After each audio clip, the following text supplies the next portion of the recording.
I am not going to lie. The new tips and tricks for your iPhone are simply amazing. From layout tips to camera control and iMessages, to mention but a few other phenomenal tips. I had such a blast researching this topic, and a few of these were new even to me. Good day, folks. This is Steve, where I help you make your computing experience easier. If this is your first time to this channel, please consider subscribing by pressing the subscribe button down below. So, without further ado, come and check this out with me. What better way to start off with my iPhone tips than to point out cursor positioning? If you're typing out a message in Messenger or any other program for that matter, trying to position the cursor at an exact spot within a word is almost impossible. Simple reason is that by default the iPhone puts the cursor either at the beginning or the end of the particular word. Here's a great thing you might not have known. The entire keyboard at the bottom, so what you can see on my screen that starts with DET, all the way to the bottom right corner that says return. Anywhere in that area, press and hold down your finger in that area. Then simply drag your finger around. The entire area works as a trackpad. Release your finger at the particular point and bang! There you have it. Perfect cursor positioning. It's easy enough to send somebody your location. Simply open up iMessages. In the message, just type "I'm at" space, then it will change to current location right below your message area. Hit current location, and there's your location. Where this is really good is send the location to yourself when you're in a very large parking lot, because that'll hold your position exactly where you parked your vehicle. Great for finding where you were. Your iPhone can have louder speakers. Simply click on Settings, click on Music, scroll down to the bottom, and if your volume is at its max and it's still not loud enough, choose this EQ for equalizer. In this list, scroll down to where you see Late Night. Late Night is the option that you want to increase your sound or give a good boost to the overall volume of your iPhone. There's more to the iPhone keyboard than meets the eye. If you want the degree symbol, for example, lightly press on the 0 and you'll see it comes up with the degree symbol. Go back into your main keyboard, and a lot of the keys have additional character sets on them. For example, lightly press on the O and you get additional options there. Or if you lightly press on the dollar symbol, you get other currencies such as pound or yen. So go through these and you'll have a lot of additional options without installing additional keyboards.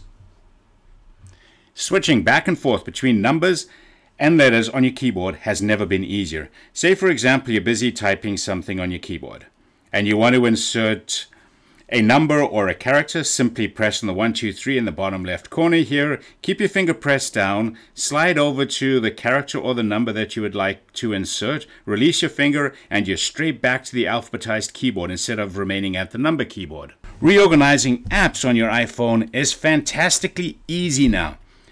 Simply press and hold down any one of the apps, go to edit your home screen, and if you want to drag a particular app, just press and hold down your finger and move that app. If you want to drag a whole bunch of them, while that one's pressed down, use your other finger and simply click on any other apps that you would like to move at the same time.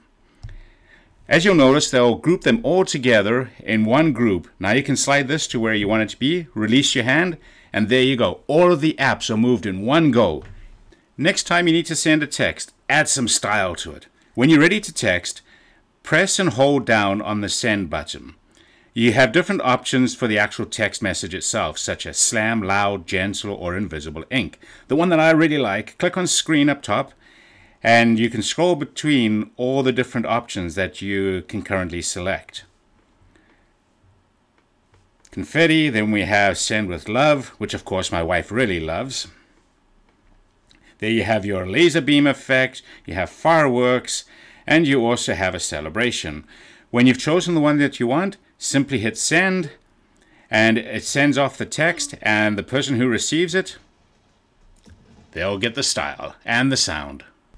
Make your life a lot easier. Instead of having to retype entire phrases over and over that you use regularly, create a shortcut for that phrase.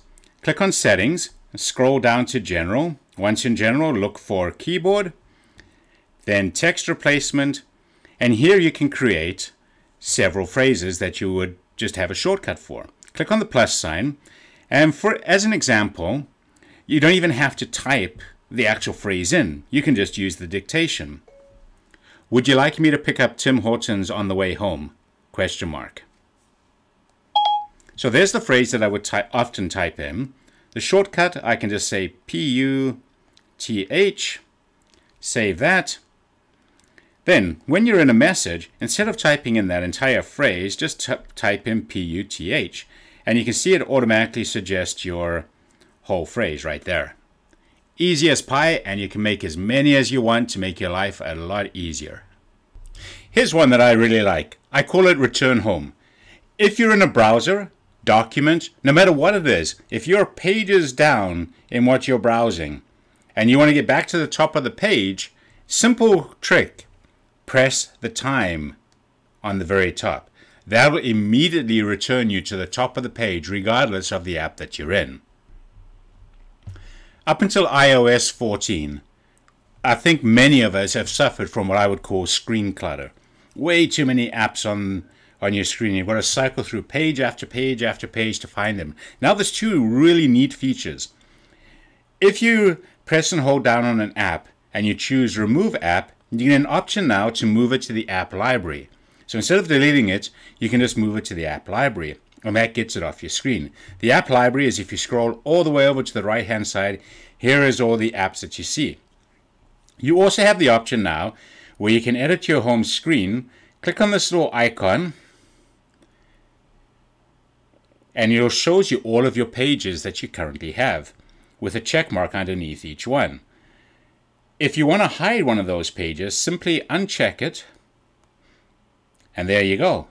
Well, those pages are actively hidden. They haven't been deleted, so as soon as you go back to edit your home screen again, just do the reverse, check them off, and there you go. Your pages are all back, no harm done. Trust me, I have barely touched the tip of the iceberg with these tips and tricks. There are so many more that can help make your iPhone a blast. If any of these tips help you, press that thumbs up button as well. Have a fantastic day.